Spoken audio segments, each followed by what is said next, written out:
Hello बच्चों, कैसे हैं आप सभी। तो हम लोग आगे पढ़ रहे थे। हमने जो लास्ट वीडियो था हमारा, उसमें हम लोगों ने डिस्कशन किया था कि किस तरह से मूल जो होती है, जो रूट्स होती हैं, वो एक तरह का मतलब किस तरह से वाटर एब्जॉर्प्शन होता है, हम लोगों ने इसके बारे में डिस्कशन किया था। और जहाँ पे हम लोगों ने कहा था कि जिसमें मैंने आप लोगों को बताया था कि बेटा बहुत सारे फोर्सेस होते हैं पानी को अंदर जाने के लिए, ठीक है। और मैंने आप लोगों को ये भी कहा था, हम लोगों ने प्रीवियस वीडियो के अंदर ये पढ़ा था कि जो रूट होती है इसका अगर हम ओवरऑल देखें तो एक तरह का एक हम लोग बात करें कि तरह का डायग्राम बनाया था हम लोगों ने, जहां पे मैंने कहा था कि जहां भी रूट हेयर प्रेजेंट होते हैं that is the maximum absorption region. मतलब वो रीजन वो होता है जहां पे सबसे ज्यादा क्या होता है, एब्जॉर्प्शन होता है। तो इसके बारे में हम लोगों ने डिस्कशन किया था, ठीक है, अपने प्रीवियस वीडियोस के अंदर। फिर जो रूट एब्जॉर्प्शन किस तरह से करती है वाटर का, देखो बेटा मैंने पहले भी कहा है और मैं अभी भी एक चीज आप लोगों को समझा रही हूँ कि पहले भी कहा था ये चीज और अभी भी मैं समझा रही हूँ आप लोगों को कि कोई भी साइंटिस्ट जो होता है वो क्या काम करता है, सबसे पहले कोई एक थ्योरी देता है कि भाई ऐसा होता होगा। उसके बाद में उस थ्योरी को देखा जाता है, उस थ्योरी को पहचाना जाता है कि भाई ठीक है कि जो भी ये साइंटिस्ट थ्योरी दे रहा है इसमें कितना दम है। और ये सब चीजें जो होती हैं, बीइंग अ साइंस स्टूडेंट आप लोगों को पता होना चाहिए कि किसी भी नेशनल या इंटरनेशनल कॉन्फ्रेंस होती है, नेशनल या इंटरनेशनल कॉन्फ्रेंस के अंदर क्या होता है, पेपर प्रेजेंट होता है।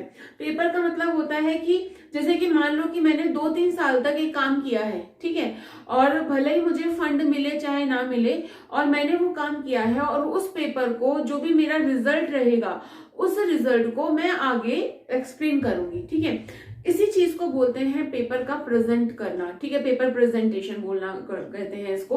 और जो पेपर प्रेजेंटेशन के बाद में अगर आपकी चीजें उनको पसंद आती हैं, जो वहां कॉन्फ्रेंस हुई है, जो देश दुनिया के साइंटिस्ट बैठे हुए हैं वहां पे, उनको अगर वो चीज पसंद आती है तो ठीक है, आपकी चीजें अप्रूव मान ली जाएंगी। और अगर नहीं आती है तो क्रॉस, ठीक है, आपका जो भी वर्क किया था वो प्रॉपरली खत्म हो चुका है।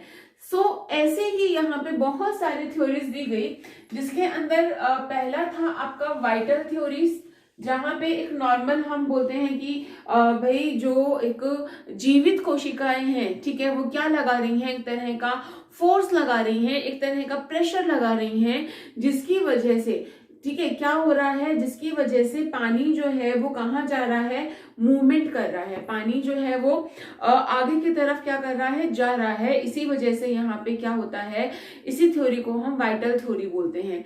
सेकेंड थ्योरी जो थी वो थी फिजिकल फोर्स थ्योरी, यानी कि यहाँ पे कुछ तरह के फोर्सेस लिखते हैं, कुछ तरह के एक भौतिक बल लगते हैं जिनको हम आसंजन या ससंजन बोलते हैं, कोहेसिव या अडेसिव फोर्सेस लगते हैं। और उन फोर्सेस की वजह से पानी जो होता है वो ऊपर की ओर चढ़ता है, ठीक है। और तीसरी थ्योरी जो थी इसको हम बोलते हैं मूल दाब थ्योरी, यानी कि रूट प्रेशर थ्योरी। और ये थ्योरी के अकॉर्डिंग था कि भाई जो मूलें होती हैं, यानी कि जो जड़ें होती हैं, वो क्या लगाती हैं, एक तरह का प्रेशर लगाती हैं। तो अपन लोगों को 3 चीजें पढ़नी है, पहली पढ़नी है वाइटल थ्योरी, फिर पढ़नी है फिजिकल फोर्स थ्योरी, एंड तीसरी पढ़नी है रूट प्रेशर थ्योरी। तो आज की वीडियो के अंदर हम लोग डिस्कस करने वाले हैं 2 थ्योरीज के बारे में, वाइटल थ्योरी और रूट प्रेशर थ्योरी के बारे में। फिजिकल फोर्स थ्योरी जो है इसको हम लोग पढ़ेंगे कल के वीडियो में। तो स्टार्ट करते हैं। ओके, तो सबसे पहली बात, जो वाइटल फोर्स थ्योरी थी, वाइटल फोर्स थ्योरी क्या कहती है, ठीक है, इन्होंने ये कहा था, वाइटल फोर्स थ्योरी के अकॉर्डिंगली ये कहा गया कि जितनी भी जीवित कोशिकाएं हैं, जितनी भी जीवित कोशिकाएं हैं, जब भी वो कोई काम कर रही हैं, कुछ भी एक वर्क कर रही हैं, कुछ भी एक काम कर रही हैं, तो हमेशा वो एक तरह का दाब लगाती हैं। आई रिपीट, सारी जीवित कोशिकाएं एक तरह का दाब लगाती हैं, और उस दाब को हम क्या बोल रहे हैं, एक उसी की वजह से अगर हम बात करें, पानी जो होता है वो ऊपर की ओर चढ़ता है, ठीक है। सबसे पहले थ्योरी जो ये दी थी, इनको आगे हमने 2 पार्ट में डिवाइड कर रखा है। एक है आपकी रिले पंप थ्योरी, और दूसरी है आपकी पल्सेशन थ्योरी, ठीक है। जो रिले पंप थ्योरी थी वो गॉर्डलेवस्की ने 1884 के अंदर दी थी, और इसको आगे और डिटेल में बताया था स्ट्रेसबर्गर ने 1893 के अंदर। तो ये दो साइंटिस्ट थे जिन्होंने ये कहा था कि जितने भी, मतलब इनके अकॉर्डिंगली क्या कहा था इन्होंने, समझना, इन्होंने ये कहा था कि भाई जितने भी लिविंग सेल्स हैं, यानी कि जितनी भी जीवित कोशिकाएं हैं, ठीक है। अच्छा, कहाँ पे होती हैं ये जीवित कोशिकाएं? इनके अकॉर्डिंगली इन्होंने कहा कि भाई जो जाइलम है, जाइलम क्या कंडक्ट करता है, जाइलम जो है वो पानी को ऊपर की ओर ले जाता है, ठीक है।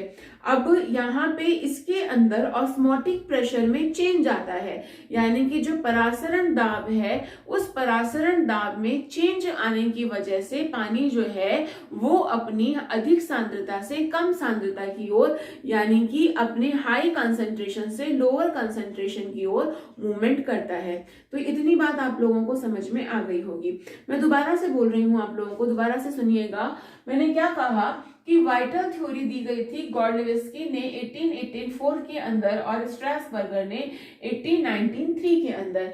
इसके अकॉर्डिंग, यानी कि इन्होंने क्या कहा, इन्होंने एक चीज कही यहाँ पे, क्या कही कि जितनी भी जीवित कोशिकाएं होती हैं ये सारी जीवित कोशिकाएं एक प्रकार का दाब लगाती हैं, ठीक है, जिसको हम परासरण दाब बोल रहे हैं। और ये किनके द्वारा लग रहा है? जीवित कोशिकाओं में भी जाइलम की कोशिकाओं के द्वारा लग रहा है, ठीक है। अब ये जो जाइलम की कोशिकाएं जो हैं, जब एक तरह का ये दाब लगा रही हैं, इसी की वजह से जो पानी होता है वो कहाँ चढ़ता है? ऊपर की ओर चढ़ता है। तो according to the both scientist, कौन से वाले? इनके और इनके द्वारा इन्होंने ये कहा, ठीक है।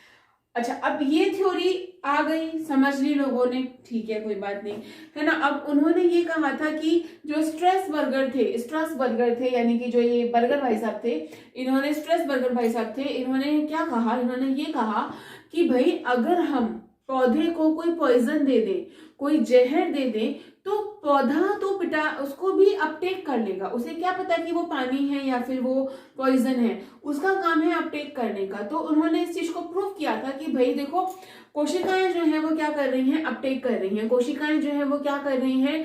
जो भी यहाँ पे चीजें हैं उनको अपने अंदर ले रही हैं, अपटेक कर रही हैं उन चीजों को। इतनी बात समझ में आ गई? यहाँ तक तो कोई प्रॉब्लम नहीं है। चलिए, तो यहाँ तक की बात तो फिनिश हो गई थी कि ठीक है, उन्होंने ये मान लिया कि हाँ, कोशिकाओं को ये चीजें, कोशिकाएं जो है वो क्या कर रही हैं? अपटेक कर रही हैं। इतनी बात होने के बाद में एक थ्योरी आई थी, सेकेंड थ्योरी थी, जो थी पल्सेशन थ्योरी, ठीक है। और ये दी थी जेसी बोस ने सन 1923 के अंदर। क्योंकि ये इंडियन साइंटिस्ट थे, बहुत क्रिटिसिज्म मिला इनको, इन्होंने बकायदा एक तरह का इंस्ट्रूमेंट टाइप सा कुछ बना लिया था, ठीक है। और उन्होंने क्या किया, इस तरह से जो आपका एक प्लांट ले लिया, ठीक है, और लिविंग प्लांट ले लिया। यहाँ पे ये लीव्स हैं, ये सब चीजें हैं, यहाँ पे मैं बहुत डिफाइंड डायग्राम नहीं बना रही हूँ। और उसको उन्होंने गैल्वेनोमीटर से जोड़ दिया, ठीक है। और यहाँ पे नेचुरल सी बात है, इसको बैटरी से भी इसको गैल्वेनोमीटर से जोड़ दिया, ठीक है। और एक नीडल ली, ठीक है, और उस नीडल को प्लांट के बिल्कुल अंदर तक इंसर्ट किया। आई रिपीट, नीडल को प्लांट के जहां पे जाइलम होता है वहां तक उन्होंने एक पर्टिकुलरली एक प्रॉब लिया, उसके थ्रू उसको अंदर तक उन्होंने डाला, ठीक है। और एक इलेक्ट्रिक सर्किट जो है उन्होंने मेंटेन किया। और उन्होंने यहाँ पे देखा, you are surprise to know कि जो गैल्वेनोमीटर की जो निडल होती है उसने एक पल्सेशन दिखाया, उसने आगे एक मूवमेंट दिखाई। तो जब उसने मूवमेंट दिखाई गैल्वेनोमीटर के निडल ने, तो उन्होंने ये कहा कि भाई यहाँ पे कुछ तो हो रहा है, ठीक है। यहाँ पे जो गैल्वेनोमीटर की जो रीडिंग है, या फिर गैल्वेनोमीटर ने एक पर्टिकुलरली पल्सेशन दिखाया है, और उसी पल्सेशन की वजह से यहाँ पे जो टिश्यूज होते हैं, यानी कि ये टिश्यूज जो है वो रिस्पॉन्सिबल हैं आगे कंडक्शन के लिए। तो एक तरह का उन्होंने एक थ्योरी दी, पल्सेशन की थ्योरी, जिसके अंदर उन्होंने ये कहा कि यहाँ पे कोई एक इलेक्ट्रिक करंट या मतलब कुछ ऐसी चीज डेवलप हो रही है, कोई पल्सेशन डेवलप हो रहा है, जिसकी वजह से जो लिविंग सेल्स हैं उनसे पानी जो है वो कहाँ जा रहा है, उन टिश्यू से पानी कहाँ जा रहा है? ऊपर की ओर चढ़ रहा है या आगे मूव कर रहा है। लेकिन बाद में जब इन्होंने अपनी थ्योरी दी, सब कुछ इन्होंने बता दिया था, 1923 के अंदर। तो जेसी बोस को बहुत क्रिटिसाइज किया गया इस चीज को लेके कि भाई ऐसा कुछ होता ही नहीं है, आपने पता नहीं ये क्या कर लिया, कौन सा रिलेशनशिप दिखा दिया। और पल्सेटरी एक्शन जो होता है, पल्सेटरी एक्टिविटी जो होती है वो प्लांट के अंदर होती ही नहीं है, और कभी भी ये ट्रांसलोकेशन के लिए रिस्पॉन्सिबल नहीं है। यहाँ मैंने एक वर्ड यूज किया है, ट्रांसलोकेशन। फ्लोयम या जाइलम के अंदर पानी जो होता है पौधे के विभिन्न भागों में जाता है, लीफ में जाता है या रूट में जाता है, अलग अलग भागों में जाता है। तो किसी भी चीज से, मतलब किसी भी बॉडी के एक ऑर्गन से दूसरे ऑर्गन तक फूड का या वाटर का पहुंचना क्या कहलाता है, ट्रांसलोकेशन कहलाता है। तो उनकी भी जो थ्योरी थी वो भी सिरे से डिनाई कर दी गई थी। ठीक है, तो ये एक थ्योरी थी, पल्सेशन थ्योरी 1923 के अंदर जो जेसी बोस ने दी थी। ठीक है, इसका छोटा सा स्क्रीनशॉट लो तो ले लो, फिर आगे हम लोग डिस्कस करते हैं।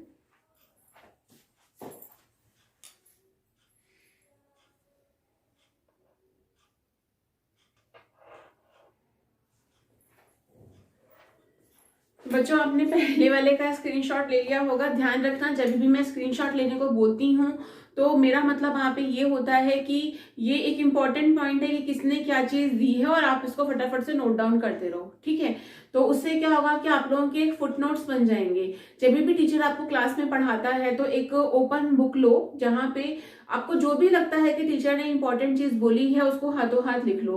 तो जब आप रिवाइज करते हो किसी भी चीज को एग्जाम टाइम के अंदर, तो वो फुटनोट्स आपके लिए बहुत हेल्पफुल होते हैं, ऐसा मेरा मानना है।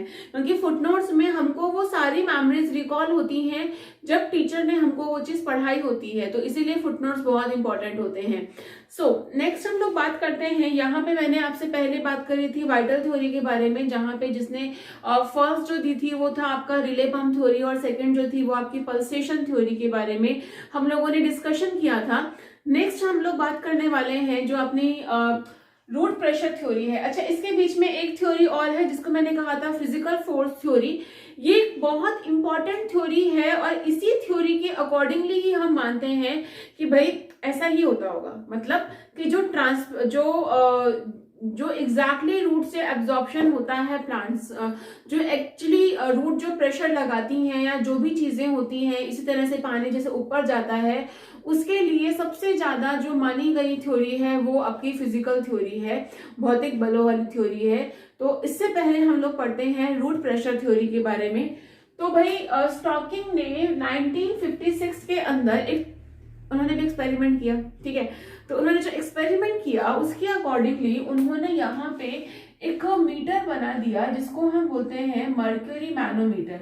ठीक है, अब मरकरी आप लोगों को पता है एक लिक्विड मैटर होता है, जो एक तरह का प्रेशर जो होता है वो यहाँ पे अपन उससे नाप सकते हैं। जो अपना ब्लड प्रेशर होता है स्टिग्नोमीटर, उसमें भी क्या भरा हुआ होता है, मरकरी भरा हुआ होता है।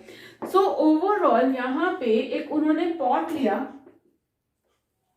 ठीक है, ये एक पॉट है जहां पे एक तरह का वो लगा हुआ है, क्या लगा हुआ है, एक पौधा लगा हुआ है। लीव्स वगैरह हटा दी, इसका सिर्फ ये स्टेम जो है वो लिविंग में है। ठीक है, अच्छा, अब यहाँ पे एक रबर का जॉइंट लगा दिया और इससे इसको मिक्स कर दिया। ठीक है, और यहाँ पे ओवरऑल इधर की तरफ यहाँ इन्होंने आधा तो ये मरकरी ही आ गया। ठीक है, और इसके ऊपर जो है ये यहाँ पे क्या आ गया, पानी आ गया।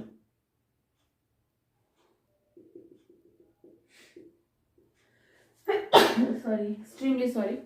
तो यहाँ पे ओवरऑल जो इधर आ गया वो पानी आ गया। ठीक है, तो अब बेटा यहाँ पे क्या हुआ कि एक तरह का प्रेशर लगा। ठीक है, जो यहाँ पे प्रेशर लगा, ठीक है, तो उन्होंने ये देखा कि भाई जो रूट्स होती हैं, ठीक है, वो एक तरह का प्रेशर लगाती हैं। ठीक है, अब जैसे यहाँ पे रूट ने प्रेशर लगाया तो पानी अपवर्ड मूवमेंट में करेगा, मूवमेंट करेगा तो यहाँ पे जो मरकरी है वो भी आगे मूवमेंट करेगा, और यहाँ पे एक स्केल है, उस स्केल से हमें क्या आ जाएगी, हमें रीडिंग आ जाएगी। ठीक है, सो ओवरऑल यहाँ पे अगर हम लोग बात करें इसी स्केल से हमारी रीडिंग आ जाएगी। तो अगर हम लोग बात करें कि जो रूट प्रेशर थ्योरी है, रूट प्रेशर थ्योरी के अकॉर्डिंगली हम लोग ये मान के चलते हैं कि भाई यहाँ पे जो रूट्स होती हैं वो एक तरह का बल लगाती हैं। ठीक है, एक तरह का प्रेशर लगाती हैं जो लगभग 2 ATM तक का होता है। 2 एटमॉस्फेरिक प्रेशर होता है यहाँ पे। और बेटा ये प्रेशर जो होता है इसी की वजह से पानी जो होता है वो ऊपर चढ़ता है। ठीक है, अब ये वाली थ्योरी जो है वो मान ली गई। ठीक है, ठीक है, ओके साहब, हाँ भाई सही है, 2 ATM का प्रेशर भी लग रहा है, सब चीजें हो गई। लेकिन ये वाली थ्योरी दी गई थी सिर्फ और सिर्फ छोटे प्लांट्स के लिए, जो कि छोटे प्लांट्स होते हैं, जो कि हर्ब्स होते हैं, या छोटे मोटे जो श्रब्स होते हैं, छोटे मोटे श्रब, बहुत ज्यादा हाइट वाले नहीं, ज्यादा हाइट वाले तो है ट्री होते हैं, एक जिनकी नॉर्मल हाइट है। ठीक है, वह छोटे प्लांट्स जो होते हैं कि वो उनके यहाँ पे जो बल जाता है, जो फोर्स जाता है, वो इसी के थ्रू जाता है। किसके थ्रू जाता है? इसी थ्योरी के थ्रू जाता है। मतलब आई मीन टू से कि इसी थ्योरी के अकॉर्डिंगली ये माना गया कि छोटे प्लांट जो होते हैं उनके अंदर पानी जो है वो इस तरह से अपवर्ड मूवमेंट करता है। लेकिन जैसे कि हम ये कहते हैं कि भाई यूकेलिप्टस का प्लांट है वो बहुत बड़ा है, पाम प्लांट बहुत बड़े होते हैं, तो भाई उनमें पानी कैसे जाता है? किस तरह से जो प्लांट है वो आगे मूवमेंट कर रहे हैं, अपवर्ड मूवमेंट में वाटर जो है वो चलता रहता है और कोई इसके अंदर प्रॉब्लम नहीं होती है, ऐसा क्या रीजन है? तो उसके लिए यहाँ पे थ्योरी दी गई जिसको हम फिजिकल फोर्स थ्योरी बोलते हैं, जिसके बारे में हम लोग कल पढ़ेंगे डिटेल के अंदर। सो कल का वीडियो देखना मत भूलना। कल के वीडियो में हम लोग डिस्कस करेंगे कि किस तरह से ट्रांसपिरेशन पुल बनता है, किस तरह से आगे मूवमेंट होती है ना। तो इसके बारे में हम लोग कल डिटेल के अंदर पढ़ेंगे। Thank you so much for watching. देखने के लिए बहुत बहुत शुक्रिया, और इसको देखते रहिए, नोट्स बनाते रहिए, और keep studying, keep smiling. Okay, thank you so much.